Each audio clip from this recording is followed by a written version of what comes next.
You are recording. Oh, okay. Hi, I'm Marie. I'm David's oldest sister. Hi, I'm Margaret. I'm David's other older sister. And I'm Christian, David's younger brother. We'd like to introduce our brother and give you a better idea of who he is. David was born in 1986 in Riyadh, Saudi Arabia. We grew up overseas, mostly in the Middle East because our dad works for the U.S. Foreign Service. David is one of 5 children. He has 2 older sisters. Oh, okay. I'm like pointing the right way. He has 2 older sisters and 2 younger brothers.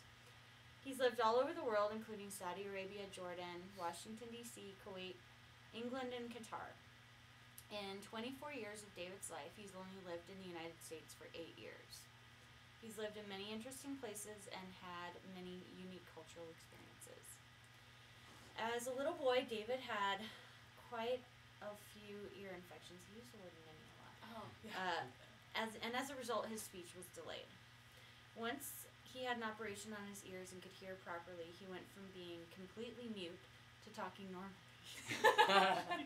Almost normally. Almost normally.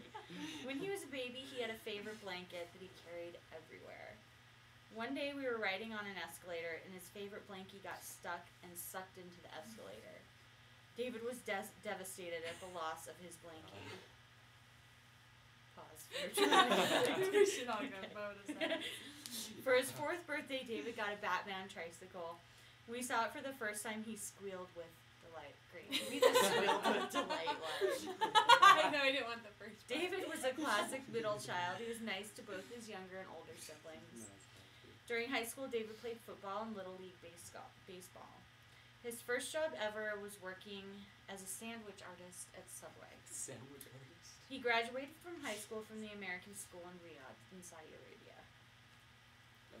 Where did our light go? It seems a lot darker. Yeah, Maybe it's the computer.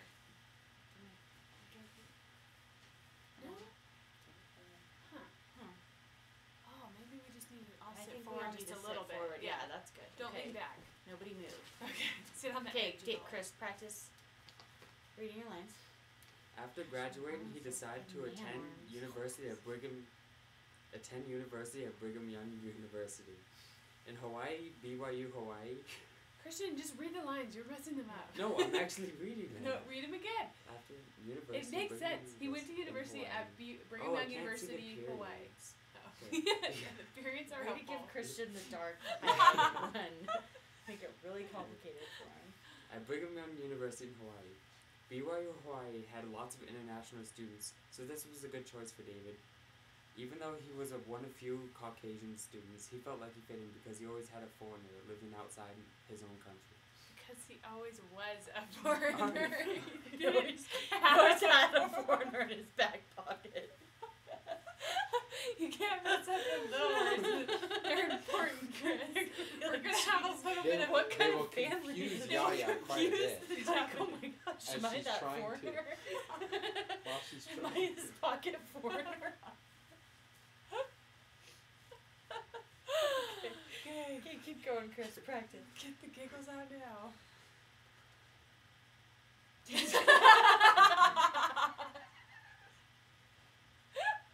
Pause. That's good. Just take a pause in the middle.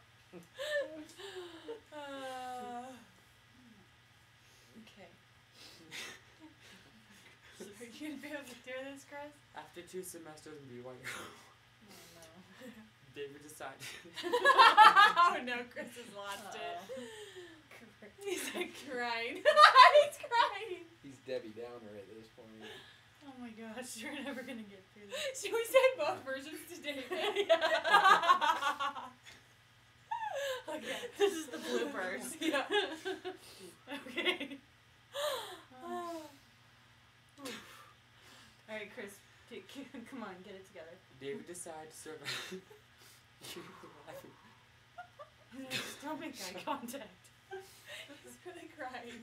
Okay. It wasn't crying. Alright, should we have Margaret read her part and then Chris can get his Are you okay? Are you getting emotional? Are you laughing? This is really, really emotional for you. Okay, let's see. Alright. Okay, I'm just gonna read your part so So that you can we'll hear take how off like it's 2 supposed to. minutes. After 2 semesters at BYU Hawaii, David decided to serve as a missionary for his church. He was asked to serve a 2-year mission in Nashville, Tennessee. David had never been to this part of the country, and there are some typos, sorry. Yeah. And his 2 years in Nashville were a very unique experience for him. Learning how to speak and understand the Southern dialect was almost like learning a whole new language. After his mission, David returned to BYU, Hawaii to resume his studies. Shortly after coming home, David met Aya, and they started dating. Okay. Even though they both loved living in Hawaii, Yaya wanted... Should we refer to her as Yaya? Yeah. Okay. Aya wanted to transfer to BYU Provo so she could pursue a degree in recreational therapy. That's right? Mhm. Okay. And so David could pursue a degree in computer engineering. It took lots of convincing, but finally Aya convinced David to leave the sandy beaches of Hawaii for the snowy mountains of Utah so they could continue their educations. Before moving to Utah, David proposed to Aya. She said yes. Obviously. David and Yaya were married in the Salt Lake City Temple on October 2nd, 2008. I hope that's right. I think it's right. David has many interests. He loves everything about computers. He loves fixing and assembling computers, he loves computer games, and he loves Japanese anime. He also loves to bake and cook. He is a wonderful chef and is very creative in the kitchen. He also has a newfound interest in Japanese culture and in the Japanese language. With the help of Yaya, David is learning Japanese in hopes that his children will be bilingual. David seems quiet at first, but once you get to know him, you find that he is actually very outgoing. He has a great sense of humor and is very laid back. His family is very important to him. He is a loving son, brother, and husband. He has made lots of good decisions in his life, but the very best decision he made was to marry Aya. We love you both, and we wish we could be there with you. Omede to gozaimatsu. Alright, that was pretty good. Okay. Well, that's 7 minutes.